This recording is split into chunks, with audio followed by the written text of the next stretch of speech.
She remembered the sound before anything else, the hollow click of the safety, the breath that didn't belong to her, then the silence, the kind that eats light, that makes every heartbeat sound like a warning. The convoy never made it past the ridge. Fire rolled low, slow, deliberate, and when it was done, she was the only one still moving. Dirt in her mouth, blood on her gloves, every motion measured, mechanical, necessary. Survival became arithmetic. Inhale, exhale, move. Later, she'd call it instinct. Truth was simpler. She refused to stop. You're watching because someone has to remember what that costs. Drop a comment. Tell me where you're watching from, because this wasn't about making it out alive. It was about what you carry when you do.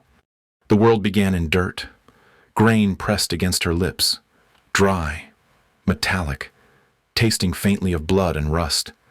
The air was thin, not air, but fragments of it, trapped between layers of packed soil. Every breath came like a stolen thing. Beneath 6 feet of Afghan earth, Captain Erin Maddox remembered the first rule: panic is the first enemy. Her lungs screamed for movement, but she forced stillness. Sand slid across her cheekbones, the weight immense, her ribs compressing with each shallow inhale. Somewhere above, the world existed, boots shifting, the murmur of men, a cough, then silence. Only her heart remained, hammering against the cage of her chest. She had been buried before the sun rose, dragged from the wreckage of the convoy ambush. The quarry floor had echoed with laughter as they shoveled. They thought it would be poetic, a marine, interred where the rock gave no echo. A lesson, they said, for those who crossed their road. They had stripped her gear, her weapon, her name, but they missed one thing. Time dissolved. There was no night or day here, only compression, heartbeat, and memory. Erin counted breaths. 4 seconds in, 3 out. Again, a rhythm, a metric, a way to remain. Training returned, unbidden, escape and evasion. The SEER instructor's words replayed, not as voices, but as muscle memory. The subtle motion of the diaphragm, the conservation of oxygen, the refusal to waste breath on screams. Her fingers twitched, meeting resistance from packed sand. No movement. Her right wrist ached, dislocated, maybe fractured, but beneath her sleeve, taped near the forearm seam, something pressed back, a sliver of steel, a hidden blade. She focused. The sound of her pulse slowed. Her mind separated itself from the body, the Marine officer from the trapped woman. That separation was survival. It was what the Corps had built in her calm within chaos, function within fear. Outside the coffin of soil, the desert shifted, wind, the faint vibration of distant engines, maybe a truck, maybe nothing. Her world remained narrow, the dimensions of a grave. But her awareness widened within it. She mapped her body like terrain, right shoulder down 3 inches, blade near forearm, legs immobile, each fact a coordinate in a battle plan, discipline over panic, focus over fear. Somewhere in the darkness of her mind, she saw the convoy again. The dust trail before impact, the flash of a rocket-propelled grenade, the smell of burning oil. She saw Lieutenant Darby, the kid from Ohio, turning toward her with wide eyes just before the explosion lifted him away. That image burned white, then black, then nothing. She exhaled slowly, feeling the heat of her own breath ricochet against the dirt ceiling. There was no sound, but her body working. Sweat pooled beneath her collar, tracing the outline of the St. Michael medal that hung against her chest, pressed there by soil, almost embedded. Its edge cut lightly into her skin, a reminder protector of warriors. That symbol anchored her. Her mind cataloged the weight distribution overhead, perhaps 2 feet of looser sand before hardpack. If she moved wrong, it would collapse and seal her fate. She needed direction, not desperation. 4 seconds in, 3 out, the blade. She flexed her right arm, feeling the metallic edge beneath tape. She rotated her wrist, using her thumb to loosen the adhesive. It tore skin, drew blood, but revealed the hilt. A weapon no longer than her finger. A final contingency. She paused, listened. Silence above. She began to dig, not outward, but upward in increments. Each motion a whisper. Soil cascaded in fine sheets over her mouth. She stopped, spat, continued. Time fractured again, her brain no longer marking minutes, only breaths. 4 in, 3 out. The earth trembled faintly, a tremor, maybe footsteps. She froze, her heart compressing the air around it. Nothing. The sound faded. Her body screamed for oxygen, but she kept the rhythm. Each breath became an act of defiance, a refusal to surrender control. Her thoughts returned to the final sit-rep before the ambush. Her CO's voice, steady control is not given. It's reclaimed. Now, beneath the soil, she understood. Control was not about command posts or operations. It was this, breath by breath, motion by motion, the refusal to die the way someone else intended. Her thumb brushed the St. Michael medal again. She adjusted her posture slightly, aligning her chest to allow deeper inhalation. The sand above her shifted, settling. She waited for collapse. It didn't come. The world was still again. She closed her eyes. 4 seconds in, 3 out. The rhythm steadied her pulse, matched her will. In that silence, buried, motionless, unseen, Captain Erin Maddox began to breathe like a Marine again. Not a victim, not yet free, but alive. And alive was enough to begin. The first sound was her own breath, shallow, rhythmic, fragile. It rasped against the soil like sandpaper over cloth. Every exhale vibrated through grains of packed earth. The weight was no less than before, but her awareness of it had changed. Fear no longer filled the narrow space.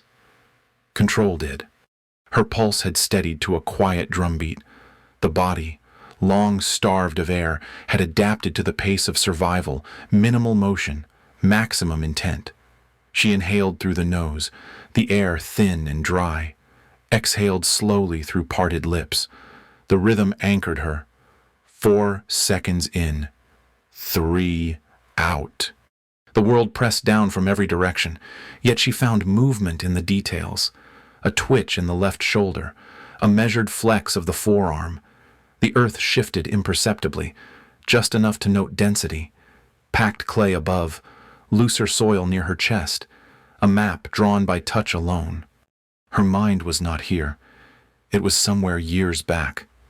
Camp McCall, the combat survival school, a memory unspooling between heartbeats, the instructor's voice, low and even. You are never buried. You are surrounded by opportunity. She'd thought it absurd then. Now, it was gospel. Training bridged memory and motion. Each lesson resurfaced not as sound, but as instinct. She remembered how to shape air pockets, how to exhale slowly when confined, how to listen for the shift of weight in dirt. Every breath became an engineering task, a calculation between collapse and expansion. The oxygen thinned further, a pressure built in her temples. The instinct to scream clawed its way up her throat. She swallowed it.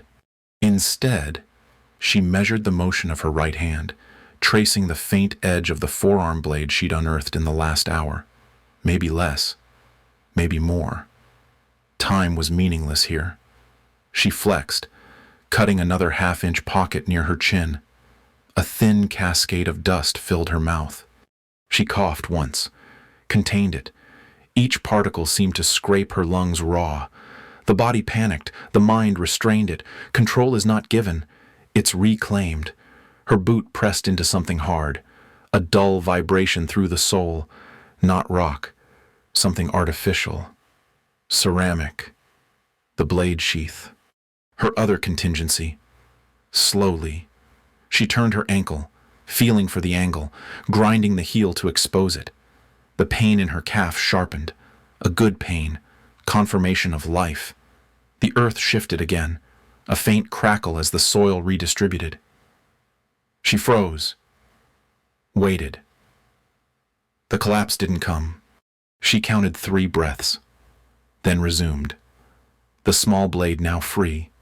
She positioned it near her face, working upward in narrow arcs. Each movement drew more earth downward, each success followed by suffocation's threat. She alternated digging and breathing. 1 inch gained, 1 breath lost. The rhythm of control turned desperate, though it never showed. Her heartbeat became the metronome, her blade the tool of faith. Somewhere in the darkness, memory returned again. A night operation briefing, years ago. Her commanding officer pacing before the platoon, voice steady under red light. You break the surface. You own the moment. It doesn't own you. Now, beneath this mountain of earth. She reached for that truth.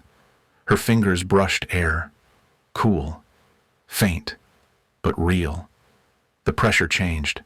She widened the pocket, slow and precise, releasing a sigh that felt like fire. Another inch, another. The air thickened, still laced with soil, but breathable. Her lungs expanded greedily, then disciplined themselves again. Control, even now, always control. She rotated her body slightly, testing structural integrity. A small avalanche of sand trickled past her shoulder. She waited for the collapse. It didn't come. Her hands trembled as she carved the final space. A channel of oxygen, narrow, but enough. She inhaled deeply. For the first time, the air felt wet, carrying the scent of the surface. Oil, dust, distant smoke, and something else. Freedom. A faint crack appeared above her. She pressed upward, fingertips scraping the compacted surface until they broke through. The night air rushed in cold and pure. She blinked against the dust, the stars blurring into view, hard points of light. Unflinching, she stayed still for several breaths, allowing the world to reintroduce itself. The weight lifted from her chest as she crawled upward inch by inch, each movement deliberate, cautious. When her shoulders cleared the surface, she paused again, not for strength, but reverence. The first breath of open air wasn't taken. It was earned. The wind brushed her face, carrying the chill of the Afghan desert. She could smell diesel, gunpowder, and the iron tang of disturbed soil. She rolled onto her side, eyes scanning the horizon. A faint glow marked the direction of the quarry compound. Her hands shook, not from exhaustion, but from recalibration. Body and mission reuniting. She wiped dirt from her face, revealing streaks of pale skin against the blackened mud. The St. Michael medal glinted against her chest, catching the first hint of moonlight. No sound escaped her lips. No celebration. No gasp. Only breath. Calm. Precise. Deliberate. She had been buried by force. She had returned by will. The night stretched wide before her. The compound waited in the distance, flickering with lantern light and movement. She studied it, her mind shifting from survival to assessment, from instinct to strategy. Her training did not end with escape. It began here, on the other side of suffocation, where every decision counted again. She inhaled once more, 4 seconds in, 3 out, grounding herself in rhythm and control. The soil clung to her uniform, heavy and cold, but she carried it like armor. Captain Erin Maddox had clawed her way out of death. Now, beneath the Afghan stars, she prepared to reclaim everything they had tried to take. The night held still. Only the hum of distant generators broke the silence, faint and rhythmic, like a pulse beneath the desert. Captain Erin Maddox lay prone on the ridgeline, her body half submerged in sand, eyes fixed on the faint glow of the quarry compound below. The air was cold now, cutting through the damp of her torn uniform. Her breath plumed softly, vanishing before it rose. She waited, motionless, watching. The compound stretched like a scar across the valley floor, corrugated shacks, 2 trucks, a satellite dish that spun in silence. Floodlights swept across the perimeter, cutting pale arcs into the dust. The same men who buried her now smoked and laughed beneath those beams. Their laughter didn't carry far. The wind took it before it reached her. For a long time, she did nothing. Not hesitation, calculation. Observation had always been her first weapon. She counted 7 sentries, rotating every 3 minutes.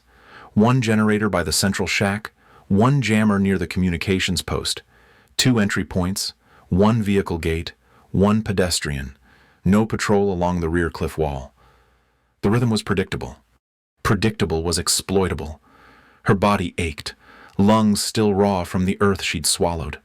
The St. Michael medal pressed cold against her collarbone, its weight a small, grounding truth.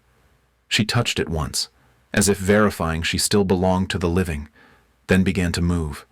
She descended the ridge in silence, sliding through loose shale until the ground leveled into shadow. Her movements were small, deliberate. Every sound was measured, every step calculated. The desert offered little cover, only darkness and discipline. At 50 yards, she crouched behind an overturned oil drum. The air smelled of diesel and rot. The nearest sentry paced lazily, his rifle slung low. He paused to light a cigarette. In that instant, Erin advanced. The motion was smooth, a glide, not a rush. The ceramic blade slid between ribs, precise, silent. The man collapsed into her arms without a sound. She eased him down, reclaimed the rifle, and dragged his body behind the drum. The technique was instinctual, nothing born of rage, just execution of training, movement as doctrine. From there, she skirted along the outer wall. Each section of corrugated metal vibrated faintly under the hum of machinery. Through a window slit, she caught glimpses of crates, stacked high, marked in faded NATO stencil, weapons, supplies, stolen or rerouted. Her breath slowed again. The capture hadn't been random. It was a message, orchestrated by someone who knew their roots, their manifests. She'd been taken not for who she was, but for what she'd been guarding. That realization tightened something deep inside. Not fear, not anger, just purpose. She moved along the back wall until she reached the generator shack. The door hung ajar. Inside, heat shimmered from the exhaust pipes. She retrieved the sentry's knife and cut the fuel line halfway, the smell of gasoline bleeding into the night air. She placed a small flare canister from her boot pouch beside it, her only remaining tool of ignition. Then she slipped into the next structure, a storage bay lined with crates. She traced her fingers over the markings property of United States Marine Corps. Beneath that, a serial code she recognized from her own convoy manifest. Proof. The implications rippled outward in her mind. Betrayal at a higher level, deals made in shadows, lives traded for leverage. But there was no room for outrage. Outrage was noise. Mission was clarity. At the far end of the bay, she found the communications jammer, a gray box wired to a field antenna. The blinking light confirmed its signal was active, blocking satellite transmission. She crouched, inspecting the power coupling. Damaged, but functional. A standard model, rigged to run independent of the generator. She withdrew the beacon from her vest pocket, the last item salvaged from her escape kit, waterproof and still armed. She attached it beneath the console, activated it with a single press. A faint red glow blinked twice, then disappeared. A signal sent to no one yet. But soon, footsteps, voices, 2 men entering from the main corridor. She slipped behind the crates, crouching low, her hand tight on the recovered rifle. The men talked quietly, laughter beneath their breath, unaware of the presence among them. They passed within 6 feet. One paused to adjust his vest. The muzzle flash was a whisper. One controlled burst. Double tap. The other turned, confused, before the second shot silenced him. Both fell between the crates, their weapons clattering against concrete. Erin exhaled slowly. No tremor in her hands. No adrenaline rush. Just the mechanical completion of process. Outside, the first sign of movement. A floodlight shifting. Voices calling out. She had triggered attention now. Time folded into seconds. She pulled a detonator cap from her sleeve pocket and fixed it near the fuel line cut. Her hand pressed the flare against it, just long enough to feel heat, then released. The first explosion was small, a controlled bloom of orange at the generator shack. Power lines snapped overhead, lights flickering before plunging the compound into half-darkness. Confusion followed, shouting, scrambling, men running toward the blaze. In the half-light, Erin moved, swift, silent, a ghost reborn from the dirt. She passed between shadows, firelight painting her face in flashes. The St. Michael medal caught the glow, momentary, then gone. She reached the northern exit and took position behind a sand truck. The beacon pulsed faintly in the dark, sending coordinates skyward through the now freed signal. Extraction would come, but not yet. Another explosion, larger this time. The fuel storage igniting, flames clawing into the sky. Smoke rolled thick across the compound, red and black under the moon. The air vibrated with chaos, but she stood still, breathing through the rhythm that had carried her through death and dirt. 4 seconds in, 3 out. She watched as the structure collapsed inward, fire consuming the stolen crates, evidence erased by necessity. Not revenge, containment. When it was done, she stepped forward. Her boots sank into ash and debris. The wind pushed smoke across her face, blurring everything but the horizon. She glanced once at the St. Michael medal, blackened now, heat tarnished, but whole. A reminder, not of faith, but of endurance. Captain Erin Maddox had come full circle, from captive to survivor, from survivor to executioner of duty. The compound burned behind her, a pyre for betrayal and fear alike. Ahead lay silence, the night vast and waiting. Somewhere beyond the ridge, extraction would come. She adjusted her pack, turned once more toward the fire, and then toward the dark, beyond it. The mission was not over, but she was no longer hunted. She had become the hunter. Dawn came slowly, pale light bleeding through the smoke that hung low over the valley. The fires still burned in places, small pockets of flame licking at twisted steel. The air shimmered with heat, the kind that smelled of metal, oil, and something human beneath it. Captain Erin Maddox moved through it all with weapon at the low ready, her steps measured, controlled, every movement deliberate, no hesitation, no wasted glance. Her breath stayed steady. The training never left. Control first, emotion second. The compound lay in ruin. Generators coughed their final bursts of power before falling silent. The cracked earth beneath her boots glittered with fragments of glass. Wind pressed against the fire, turning the flames horizontal, revealing the skeletal remains of the structures she'd dismantled piece by piece. Each one marked a decision made, not in anger, but necessity. She stopped beside what had been the communications hub. The walls had collapsed inward, leaving behind half a roof, half a door. Beyond it, something moved, slow, limping. She raised her rifle, finger resting lightly against the trigger guard. From the haze, a man stumbled out, coughing black soot. His face was burned at the edges, one arm pressed tight to his ribs. Recognition came immediately, the contractor who had ordered her burial. His insignia patch still clung to his shoulder, torn and half-melted, a mercenary's emblem. His eyes widened when they met hers. He froze. She didn't. Her stance never shifted. The rifle stayed aligned, Barrel steady, breath constant, the man's knees buckled, hands raising in a silent plea. For a moment, there was no sound but the crackle of fire and the soft click of wind-blown metal. Discipline over instinct.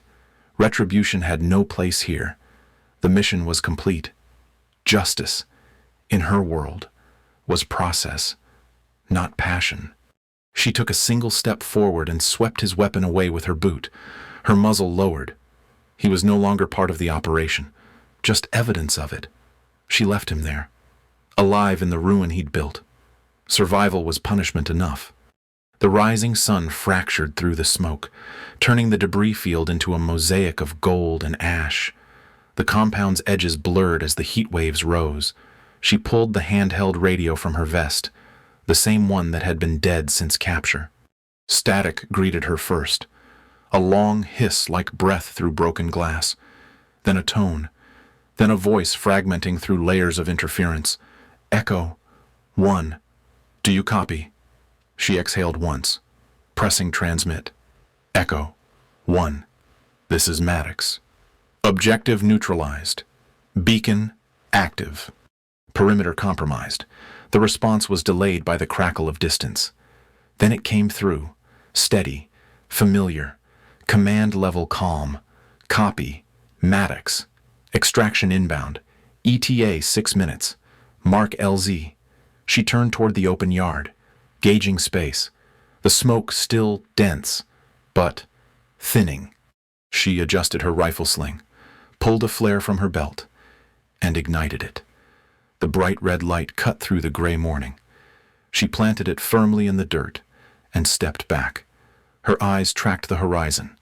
The faint thump of rotor blades rolled across the valley, distant but growing, rhythmic as a heartbeat. It built into a steady percussion, scattering ash into spirals around her.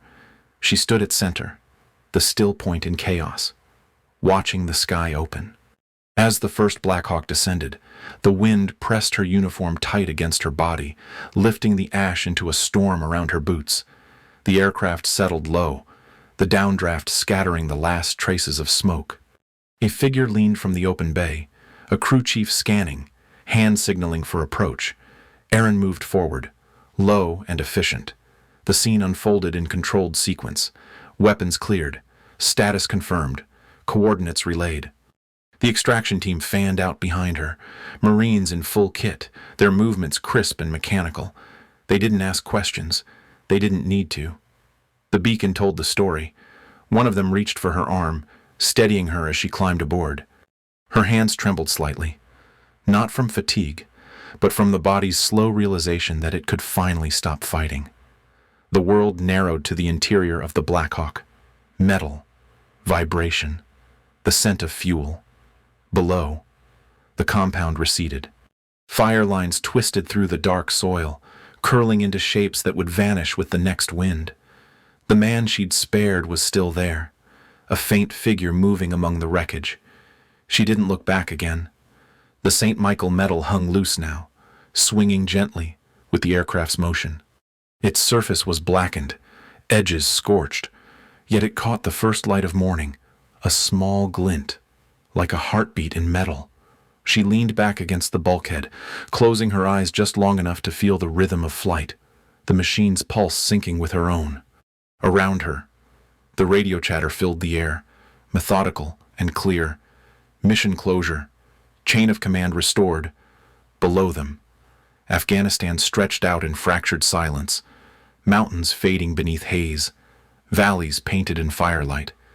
She had come from the dirt and returned to the sky. No victory, no elation, just completion. In the reflection of the window, the fire's glow receded, replaced by the soft blue of dawn. The noise softened. For the first time since burial, she allowed herself to breathe without counting. The mission was over. Captain Erin Maddox was going home. The room was quiet. Only the soft hum of fluorescent lights and the measured rhythm of a heart monitor filled the air. White walls, clean linens, still air, a world so calm it seemed unnatural. After months of sand, smoke, and noise, silence carried its own gravity. Captain Erin Maddox lay propped against the hospital bed's frame, her body wrapped in light sheets that smelled faintly of antiseptic and linen starch. The St. Michael medallion rested against her collarbone, its surface darkened by fire, the edges worn smooth. It caught a sliver of morning light as the blinds trembled against the movement of air conditioning. Her left wrist bore the faint outline of an IV band. Her right hand, still wrapped in gauze, rested near a folded flag set neatly on the bedside table. Its corners were sharp, the blue field facing upward, the same flag that had once flown above the forward operating base she commanded. Outside, the sound of a cart rolled past, metal wheels against tile, and then nothing again. Her eyes opened slowly. The ceiling above was pale, unbroken, in its stillness. Her mind moved where the body could not, back to the dark, the pressure, the weight of soil above her face. She replayed it not as terror but as record, motion, reaction, breath. Each act had been procedure, each decision anchored in something older than fear. Survival, she understood now, was not defiance. It was discipline continued under impossible terms. She breathed in. Steady. 4 seconds. Out. 3. The rhythm that had once kept her alive now guided her home. Across the room, sunlight began to climb the far wall, slow and golden. Dust motes drifted like ash suspended in water. For a moment, the shimmer resembled smoke rising through dawn, the same light that had broken over Helmand the morning she left it behind. The weight of memory did not leave. It settled instead, not as burden, but as proof. The mind recorded, the body endured, and both continued forward. Her gaze lingered on the flag. The names that would not return lived there, folded between its seams. As the light reached her face, her breathing aligned with the monitor's tone. A soft, rhythmic pulse, constant and sure. Survival, she realized, was never the end. It was the duty of remembering what others could not. What do you do when the noise finally stops? When the mission ends, and all that's left is breath and memory? She learned that silence isn't peace. It's the sound of everything that survived. Out there, control was the only language that mattered.